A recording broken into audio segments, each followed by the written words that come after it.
Welcome to Week 8 of our 2026 NL Central Power Rankings. We start right now with the Brewers and the Cubs.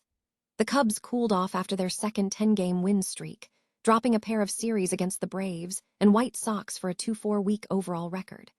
We look at the performance of Alex Bregman, who drove in 3 runs and added a double to lead the team with 10 hits this week, and Carson Kelly, who ranked second with 5 hits and 4 RBIs.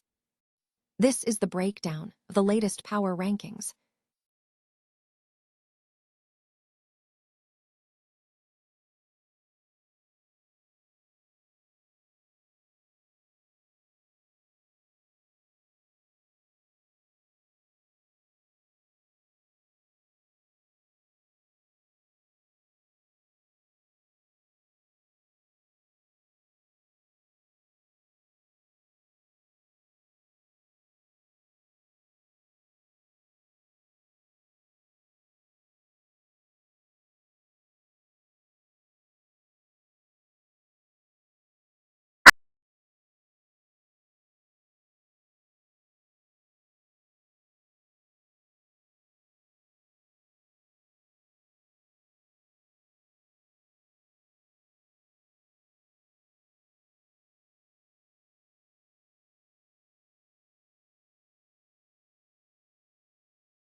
Despite the buzz, experts advise the Cardinals should stick to their plan and focus on strengthening their farm system by selling key pieces like Riley O'Brien, Dustin May, and Joe Romero at the trade deadline. This is the strategy behind their current success. Finally, we look at the division itself. The National League Central is surprisingly the most competitive division, with every team above .500. The Chicago Cubs, Milwaukee Brewers, and St. Louis Cardinals are in a dead heat at the top, while the Pittsburgh Pirates are looking to rely on their pitching staff led by Paul Skeens. With Brandon Woodruff simulating a comeback, the Brewers are set to be even scarier for their rivals. Stay with us for more analysis. Week 8 of the 2026 NL Central Power Rankings has delivered mixed results as the Brewers and Cardinals close the gap on the Cubs. The Cubs experienced a slight dip after a second 10-game win streak, dropping 2 series against the Braves and White Sox for a 2-4 week overall record. For Chicago, Alex Bregman led the team with 10 hits, including a double, 3 RBIs, and 6 runs, while Carson Kelly followed with 5 hits, including a pair of doubles and 4 RBIs. The pitching staff saw Ben Brown record the best start with 4 scoreless innings and 7 strikeouts, while Shota Imanaga took the loss with just 2 runs allowed over 7 innings. The Brewers showed strong offensive momentum, taking 2 of 3 games against the Padres and Twins, narrowing the gap to the Cubs and tying for second in the NL Central standings with St. Louis. Milwaukee's offense was potent, with Jackson Chourio, Garrett Mitchell, Christian Yelich, and Joey Ortiz all hitting home runs. Chourio, Jake Bauers, and Sal Frelick tied for the team lead with 7 hits each, with Bauers leading the team in doubles with 4. The Brewers also demonstrated strong pitching, with Jacob Misiorowski going 7 scoreless against the Padres and Kyle Harrison posting 5 scoreless innings with 7 strikeouts. The Cardinals also performed well, securing 2 of 3 victories against their opponents, including the A's in Sacramento.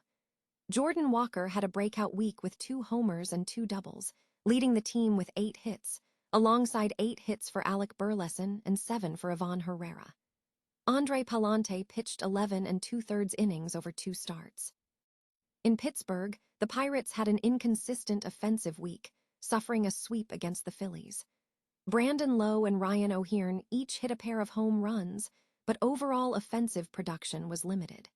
Pitching was volatile, highlighted by Paul Skeens' performance against the Rockies, who allowed 5 runs on Sunday, inflating his ERA to 2.62. The Reds endured a challenging stretch, losing 2 of 3 home games against the Nationals and dropping 2 of 3 against the Guardians.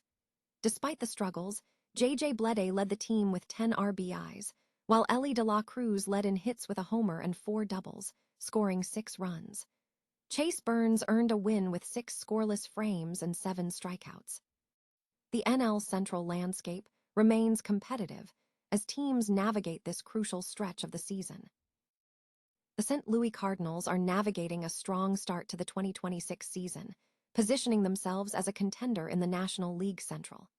Currently sitting in third place, the team is only 1.5 games behind first place and holds the second wildcard spot. Their performance has impressed observers, particularly their ability to compete against elite teams, including the two-time defending World Series champions, the Los Angeles Dodgers. Despite the positive momentum, analysts suggest the Cardinals should maintain their current trade deadline strategy rather than shifting it. Key assets on the roster, including pitchers Riley O'Brien, Dustin May, and Joe Romero, are already attracting significant trade interest. Experts advise the team to keep these arms on the trade block, aiming for strong returns. Instead of pursuing major player acquisitions at the deadline, the focus should remain on strengthening the farm system by trading prospects and adding depth. The Cardinals reportedly need more pitching depth, and trading these 3 pitchers could be a strategic move to acquire the necessary depth for the future. Team leadership, specifically Chaim Bloom, is urged to adhere to the established plan.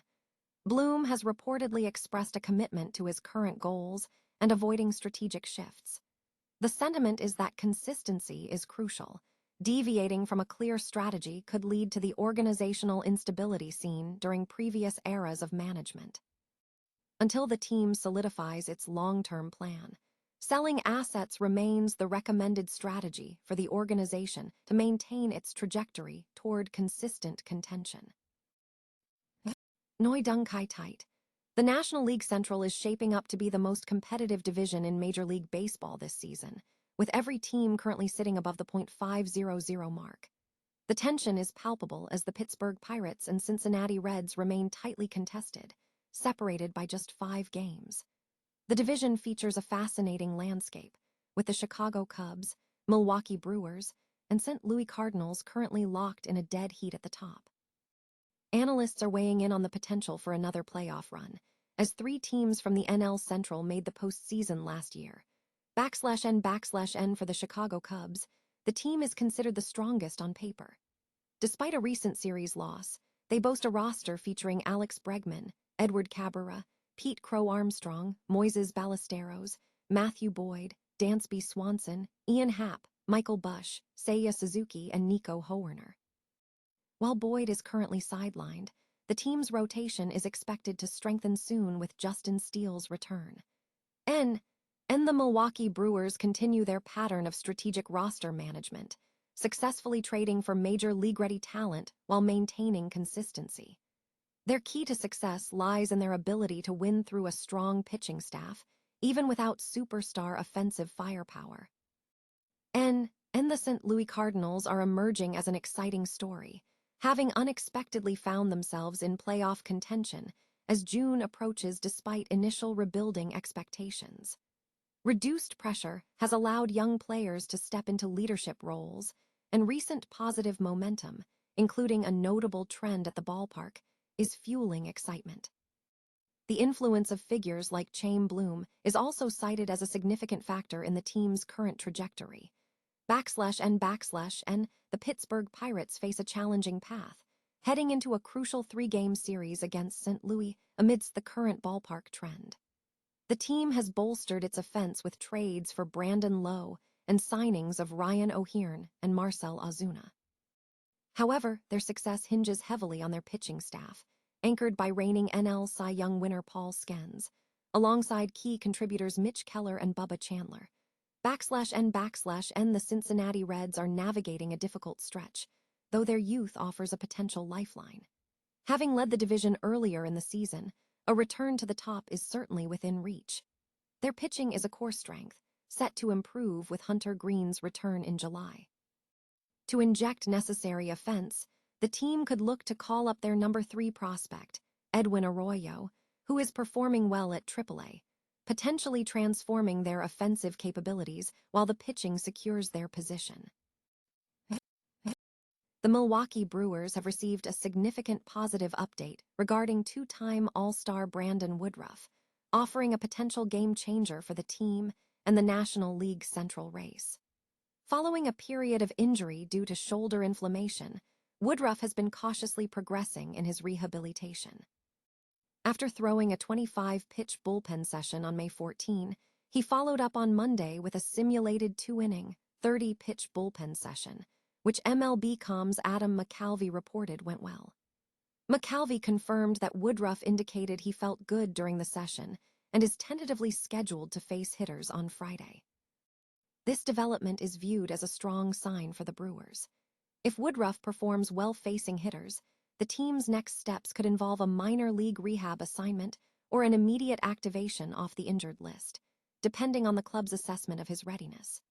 Should the Brewers opt for the minor league route, Woodruff would have 30 days from the assignment start date before requiring activation, suggesting a return to the field in the near future. The positive feedback from the bullpen session is particularly significant for the Brewers, who are currently tied for second place in the division. With Woodruff healthy, Milwaukee is arguably the division favorite. His return would dramatically increase the team's competitiveness. Previously, Woodruff posted a 3.6 ERA across 6 starts during his time on the mound, including allowing 7 earned runs in his initial 2 outings, before posting a 2.33 ERA in his last 4 starts before being placed on the injured list. If Woodruff returns, the Brewers significantly improve their chances of reclaiming the National League Central title. Analysts suggest that a healthy Woodruff, combined with players like Jacob Misiorowski and Kyle Harrison at the top of the rotation, could provide Milwaukee with a strong foundation for another playoff push. The team has shown signs of improving health, and the return of the All-Star is seen as the final piece needed for Milwaukee to make significant noise this season.